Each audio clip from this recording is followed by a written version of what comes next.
Liz Weston.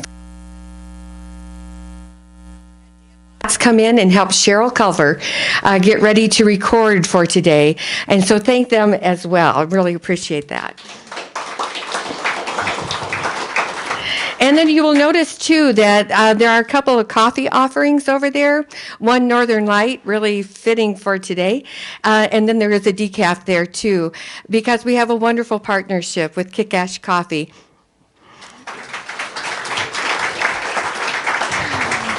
If you do purchase some of our, we got to do that too. If you do purchase some of the coffee, there are 3 different labels that are charitable donations made by Kick-Ash. One of them goes to the Liberty Grove Historical Society. So when you pick up Northern Light, we get a portion of that sale.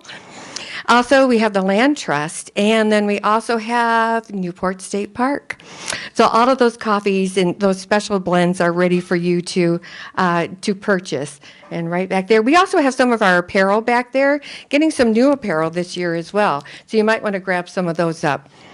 That said, I want to talk about this gal. Oh, boy.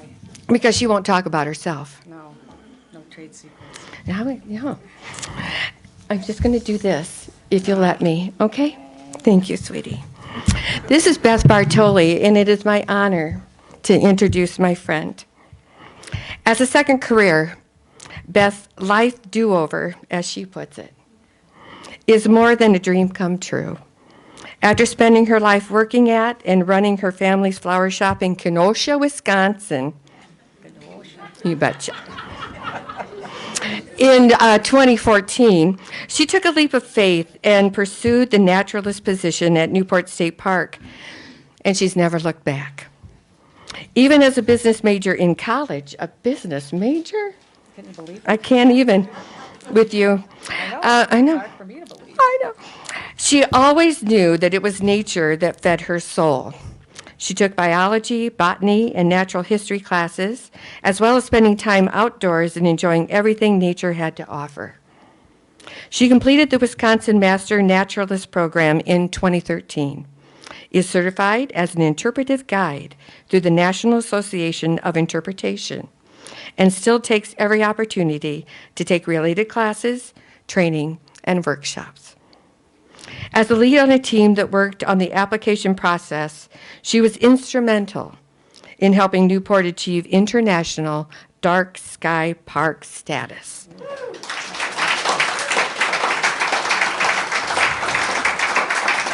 And that was from the International Dark Sky Association, the first for the state of Wisconsin. How about that? My friend lives each day knowing full well, this was well done, that not even the sky is the limit. Come on. Let's welcome Beth Bartoli.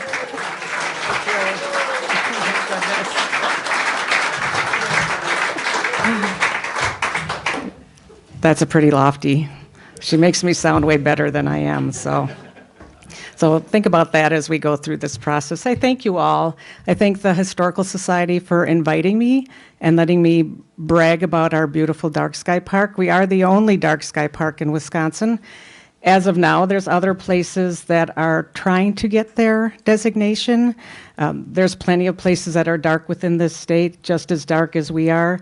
It's just a lengthy process, and once you get going, it takes a while. So it's not something that's just a slam dunk just because you're dark. And I'll speak a little bit about that later. Thank you, Jan, for that lovely introduction. As she said, my name is Beth Bartoli. I am the Natural Resources Educator at Newport State Park. So I do not take that position lightly. I think it's for a very chosen few that get to work at a place like Newport. Ooh, so, all right. And if anyone's falling asleep, I'm going to laser you with my little... Can you even see this on there? Oops. I got to go back. Oh, yeah, you can see that. We had some, technology is funny. We don't have Wi-Fi in here. We don't have internet in here. The same thing at the office. We don't have Wi-Fi in our office. So using Frankenputer stuff to make it all talk together seems to be working. So if anything goes wrong, I'm just going to blame it on Cheryl. So, no, thank you, Cheryl, for getting this all set up. So I'm not going to talk real long. In about the middle of my 3-hour talk, we'll have an intermission. So, and if anyone's sleeping then I'm really going to give you the laser. So, no, I'm not going to speak that long. It's already been a long day. I've been out working, so I feel a little froggy because I've been out working outside. So I've been eating a lot of dirt. Sometimes on purpose, but mostly not. It kind of goes with my story. So, protecting the night. Why do we have places like Newport? Oh my goodness, it worked. Isn't that great? So, why do we have places like Newport? What draws you to the dark sky? What draws you to a place like Yellowstone or other natural beauties with a beauty of the dark sky that makes us feel smaller than we are, which is a good thing. It's that link to something much bigger than ourselves that draws us to a place like Newport, which has put us on the map, much to some chagrin of some people. I mean, I live on the road going into the park, so I know how traffic has increased. I know how this has been such a draw, but there's a reason. There's a reason it's a draw. Everyone is looking for that connection, looking to unplug, looking for that something bigger than ourselves. So we have this beautiful place. We have Newport State Park, an international dark sky park, the only one in Wisconsin, so we're very proud of it. It's shared stories. This dark sky has guided travelers on land and on sea. As I mentioned, it makes us feel bigger than ourselves, and it's also something we want to protect for future generations.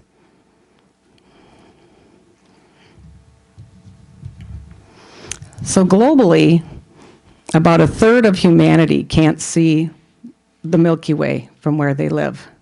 Does anyone have a guess about North America, about how many people in North America cannot see the Milky Way from where they live? Any guesses? Shout out a number. Yeah. 80%.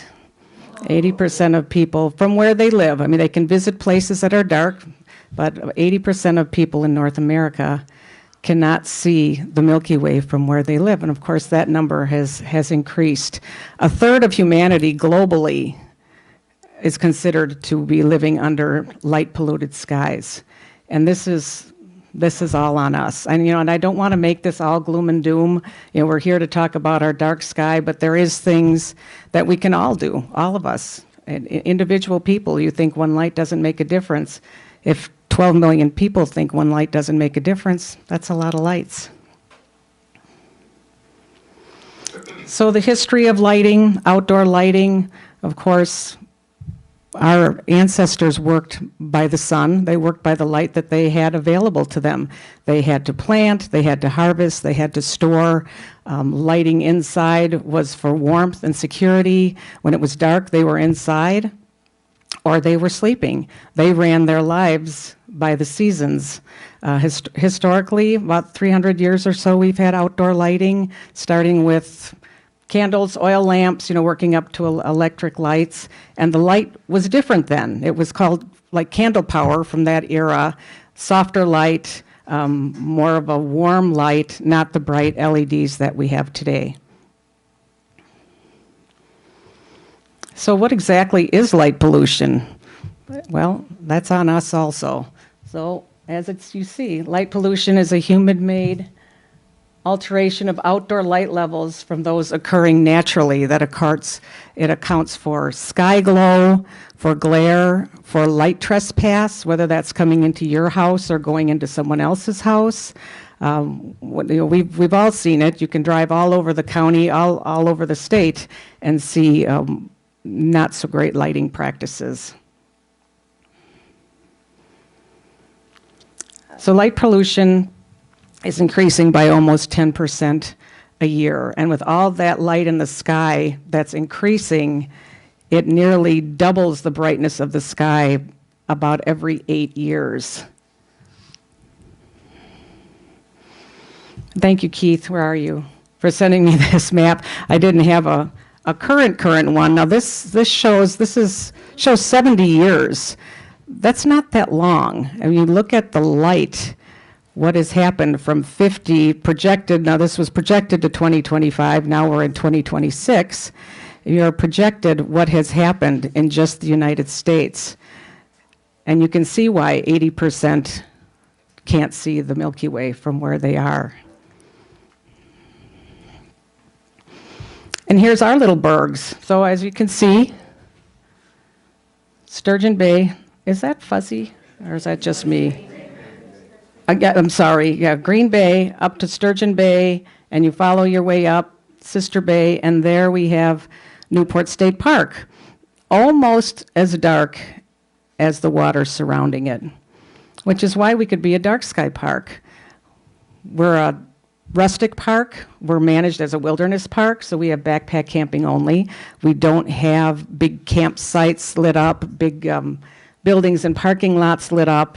We are 6 or more miles from little towns, and we have 11 miles of shoreline, and there's no lights out that way.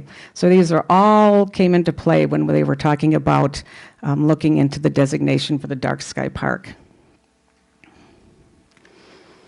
So you're defining nightscape. If you look at that top picture, look at this one here, that's what our ancestors might have seen back in the day before there was any artificial light. That's all they had was starlight, moonlight, and the planets. And then what we have today, the typical landscape, lights, street lights, house lights, parks lit up. So what are the uses of outdoor lighting? What are we using for now? Just like we said, houses, landscapes, stadiums, roadways, and they're there to keep us safe and to keep us going in the right direction.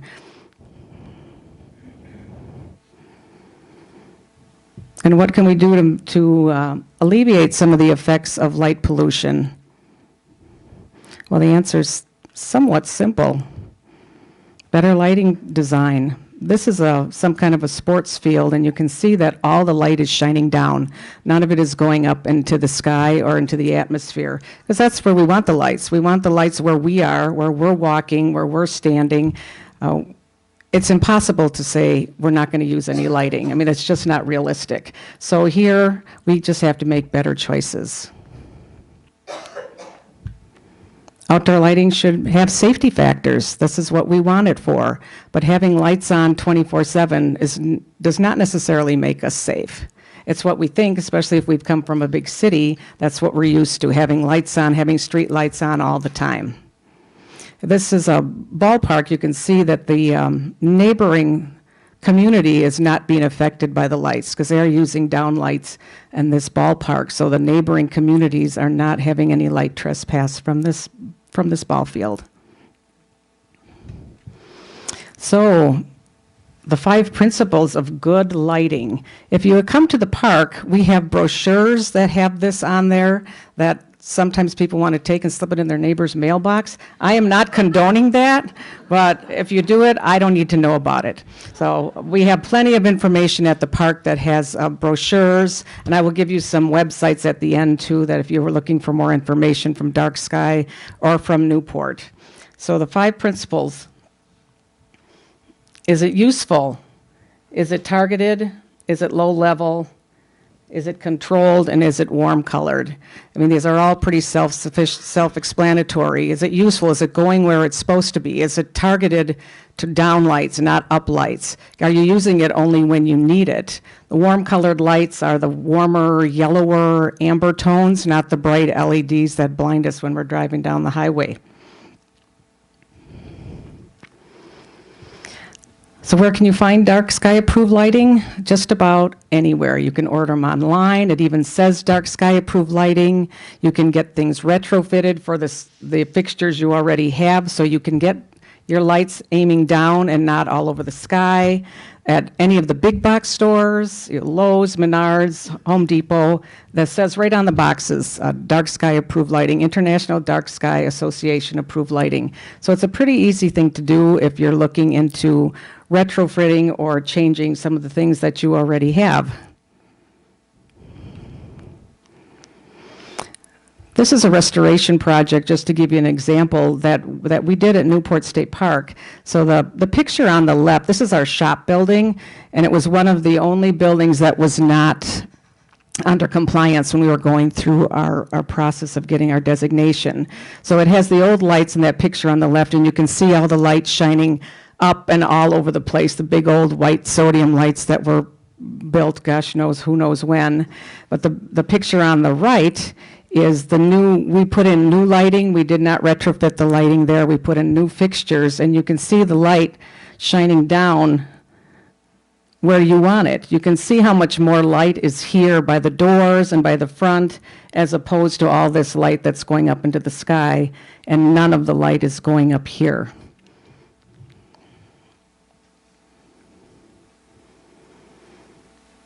So the importance of shielding light was sky glow and glare. You see the picture on the left. That's Los Angeles. That's from 1988, so that's from a long time ago. And a sky glow like that from a big city can be seen from about 200 miles away. So up here, we don't have quite that problem. We don't have cities that size, but it can be seen from 18 to 50 miles away up where we are.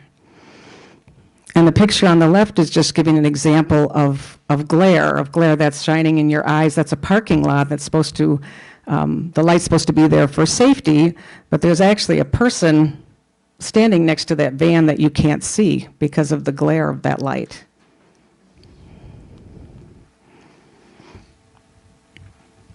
So we also want to protect nocturnal habitats for birds, for mammals, insects, even people. So there can be a negative impact on wildlife. It can affect migrating birds because so many of the migrating birds migrate by the stars. It can affect insects. It can affect, you see the picture of the sea turtles there. We've read stories of the sea turtles that when they hatch, instead of going towards the ocean where they usually see the moonlight shimmering on the water, they head towards the cities and they go across the roads and they get run over. So there's people that go out and save these turtles. Billions of birds hit buildings because of the light dome that's going on in big cities, and they circle and they're confused because of the light. Insects can be affected, night-flying insects. They have some of the same navigation systems as birds. For millions of years, they used to keep their backs towards the lightest objects in the sky if they were night-flying. That was the moon and the stars. Well, now it's your back porch light. So when you see the moths circling around your light, they're not trying to get in your house unless you open the door. Then they are getting in your house. But they are trying to keep their backs to the light. That's called a navigation reflex. And that also has them circling and circling and circling until you turn your light off. Trees can be affected, plants can be affected. This is a prime example. These pictures were taken right outside the back door of Newport State Park, right outside our office. This is a high bush cranberry. Can anyone tell me what's wrong with this picture? What's wrong? What's going on here? It's not normal. I'm not talking about any of you. Yes, it's blooming. High bush cranberry is blooming right now. So the white flowers, that's blooming right now. The fruiting part comes in the fall. They're not supposed to be on the same bush at the same time. I took this picture on September 20th. So the fruiting part, the red part, is normal because that's when it should be producing its fruit. The blooming part is not normal. This was a plant right next to our back door. It had a dark sky light on it that showed down, but it was so close to the door, and that light was on 24/7 per mandate because it was a state building and it was our back door and an exit, that this plant had a light source all the time. So this would bloom, same time it had fruit. And it weakened the plant, and it got weaker and weaker because it did it every year until finally we had to cut it down. So it can affect people. It can affect our sleep patterns. We've heard many things about too much screen time, but even light trespass coming into your room. Our bodies produce a hormone called melatonin when it's dark, and the light will affect that and affect our biological rhythms. And then there's the waste of energy. 3 to 7 billion, excuse me, per year estimated. 30% of the lights is going to a place that doesn't need to be going. And then we have the inspiration, the reason that draws so many of us out to see those beautiful dark skies or to take pretty pictures like Liz does. The inspiration for the arts and the humanities, the writers, the dreamers, the reason that we want to be out there. So more lighting is not necessarily safer, as you can see by this picture. Standing in the same spot, standing in the same spot here, but with the light covered, you can see them much more clearly.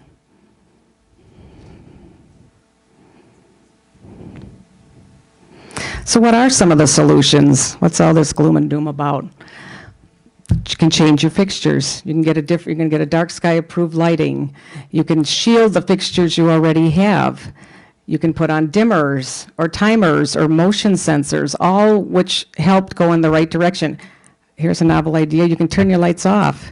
If you're not using them, if you don't need them, turn them off. That picture is a car lot. In car lots and gas stations and those big LED whited signs are notorious for having lighting that just lights up the sky, and it's that way all night long.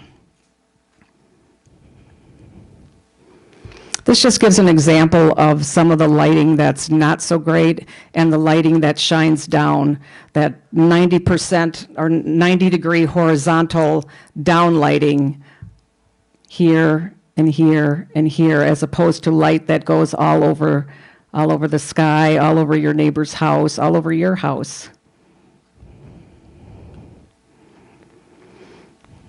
And I just mentioned gas stations a little while ago. Recessed lighting can be done correctly, or it can be done really, really poorly.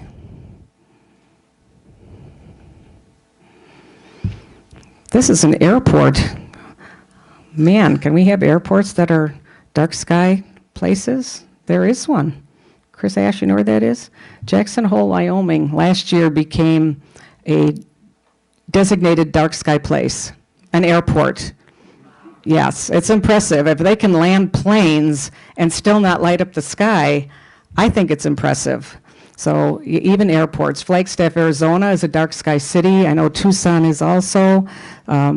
IDA, the International Dark Sky Association, is based out in Arizona, so they are very, very conscious of light sky or dark sky and light pollution out there. So shielded lighting.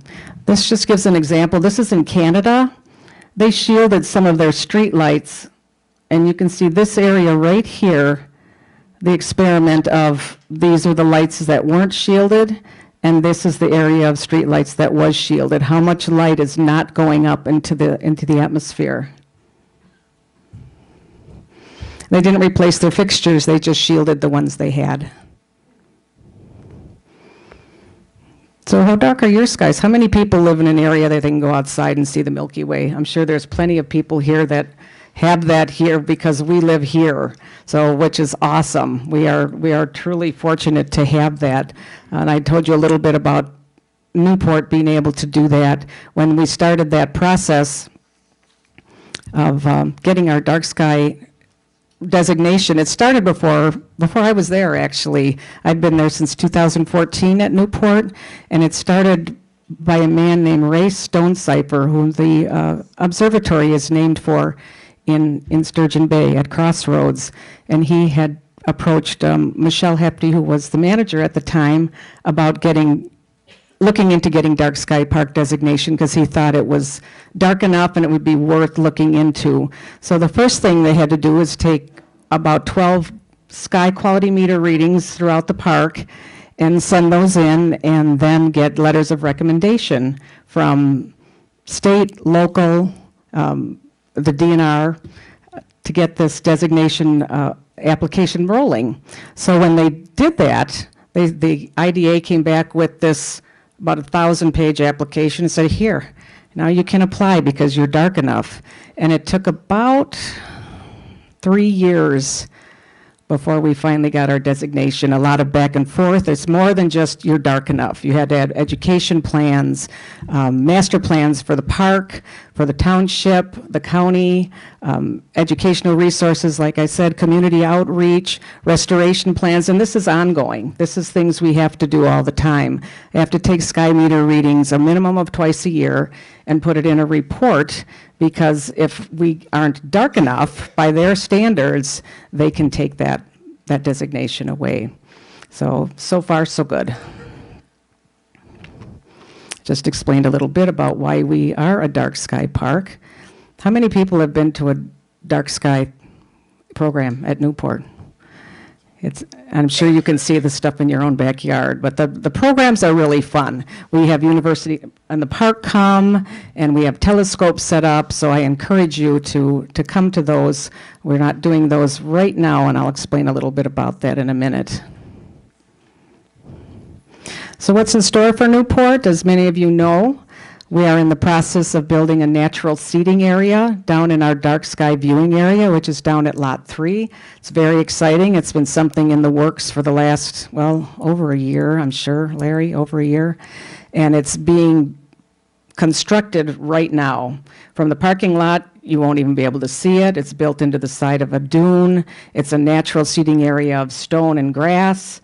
It's not going to be all lit up. It is not going to be Alpine Valley. It is not, this natural amphitheater, as it has been called, is just that. It's a safe place for people to come and gather and watch the stars, come to the programs, have the trails to get in and out of there safely. There's going to be dark sky approved lighting on the new trails, so it's really exciting to have this going on. This was funded by Destination Door County, our tourism bureau, matching grants by Newport Wilderness Society, our magnificent friends group that this park would not be what it is without them. So this is ongoing right now, which is why there's no dark sky programs being scheduled right now. Our first scheduled program is August 12th, which is the Perseid meteor shower that we do every year. I have a nice picture of that coming up, and University of the Park will be there for that. So just a few pictures of nights at Newport. You see the star trails. Many of these pictures were taken by Denny Moutre, who donated his time and his talent to give us his pictures. I use many of them on our advertising. That one is on that beautiful bag of dark sky coffee over at Kick-Ash, who they give us proceeds from that, which we are very fortunate to have. You see the northern lights there. Once in a while, that it just happens to be there at the right place at the right time. This was in the middle of a program, and that never happens. I have people ask me that all the time. We want to come back tonight to see the northern lights. Well, I didn't order them for tonight, so you'll have to come back tomorrow. But it's going to be cloudy tonight. Can you make the clouds go away? I wish. But that night, that was a magical night. That picture is taken at Newport during a program. Doesn't happen very often. So this picture on the right is during the Perseid meteor shower event. A storm came through, and we thought we were going to get washed out. And it went through really, really quickly, and then the sky just opened up, and we could see the storm still going on over Michigan. So you can see we had this beautiful clear sky, and then all the storm going on over on across the lake there. So that was a pretty cool night. This picture is a test, the naked eye limiting magnitude test that they asked us to do as part of our application process, because they wanted a little bit more data. And what we do for that is actually take people out. I'm pointing up with a laser pointer, little parameters in the sky like the cup of the Big Dipper, and then people count how many stars they see in that. We want a group of people because we take an average. Well, I don't know if you know this, but a lot of people in Door County are a little older and have older eyes. So it's like, well, we need some young people here to help us count, because we'd get, oh, I saw 3, or I saw 7, and then we have a 16-year-old saying, I saw 87 stars. So, but we were glad for that because it really skewed our numbers in the positive way. But that light glow you see in that picture off to the left is Sister Bay. And this was late 2016 or early 2017. So Sister Bay's sky glow is definitely visible from Newport.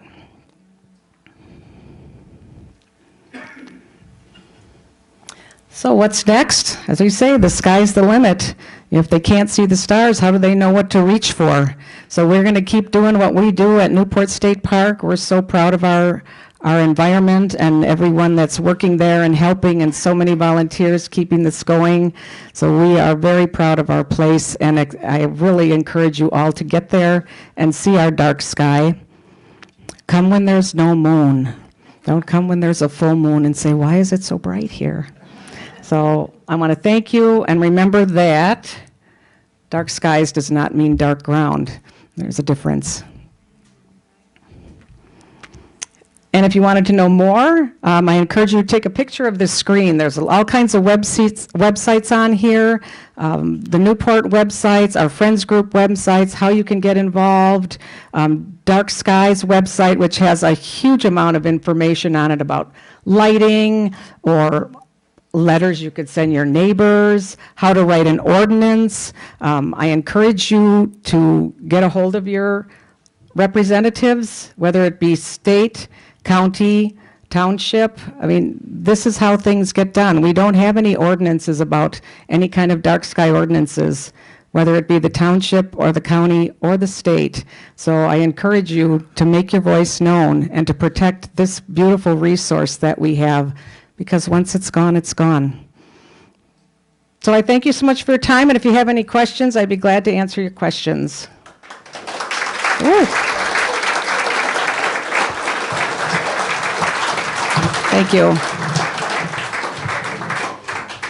God, you all stayed awake. Yes? I saw on Europe that they're using red lights now. Yes. Yes, well, it protects your night vision. Larry, you have something to say about that? We're installing path lighting from the parking lot to the bathrooms and parking lot down to where the viewing area is going to be. And we ordered red light. And that was a special order. Normal dark sky lighting, like for turtles, is amber light. So, yeah, red lights. It protects humans' night vision, which is why we encourage people to either bring a red light or have a red headlamp when they come, so they're not ruining their night vision and other people's night vision when they come to visit. Any other questions? Yes? How do you know if you're, so like I have existing lighting, new lighting that was put in, and it points down, but it still seems that it's real bright. I mean, is there a way? Well, you could change the bulb. I mean, make it a light, not as bright, not white light, make it amber light. And, oh, I thought you were waving at me. Okay. But yeah, absolutely. You can tone down what you have. Any other, yeah, Mary? So moving forward with development happening up here, there's no ordinance out there indicating how your lights should be? No. Nothing? Mm-mm. Liberty Grove is working on it. Ephraim is too. Ephraim has great street lights. Yeah, they did. Liberty Grove, because it's a township, does not have ordinance control. Your land is actually ordinanced by the county. They will have site plan review control.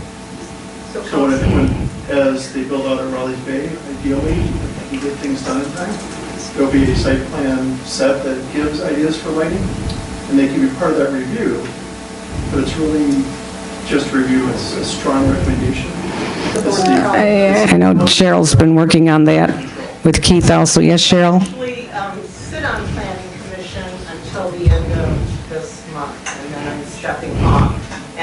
And we did try and pull together a concept site review plan, but these things are voluntary, and there will be a component to support dark skies, but I think for right now, I don't want to speak for the other supervisors or the other planning commissioners, but the idea is that the town itself, the municipality will do what they can, and they will put money towards, changing out anything that is not compliant. They're going to work on educating. It's moving in a positive direction.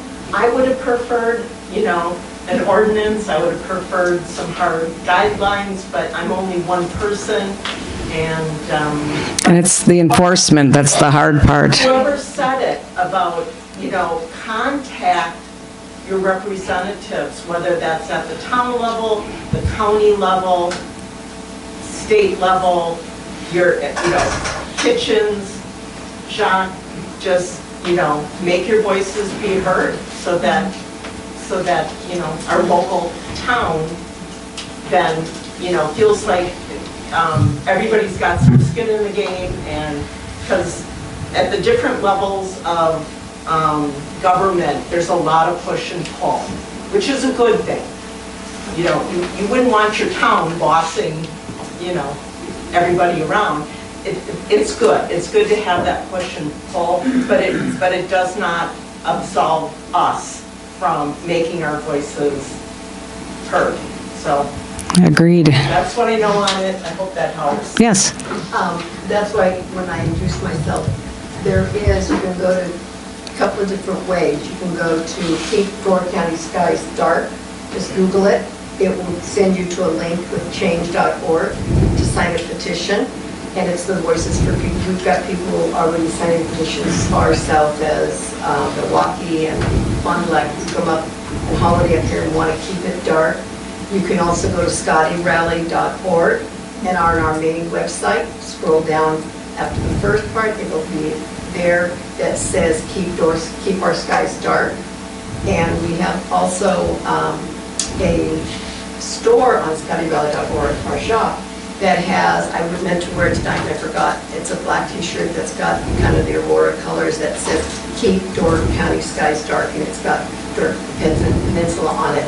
And the funds from that will go to help support Newport and to help support the Door County and all of our own voices to get that message up through the channels, from the towns, through the county, to the state, and trying to keep the importance of all of that, and it'll also be part of education.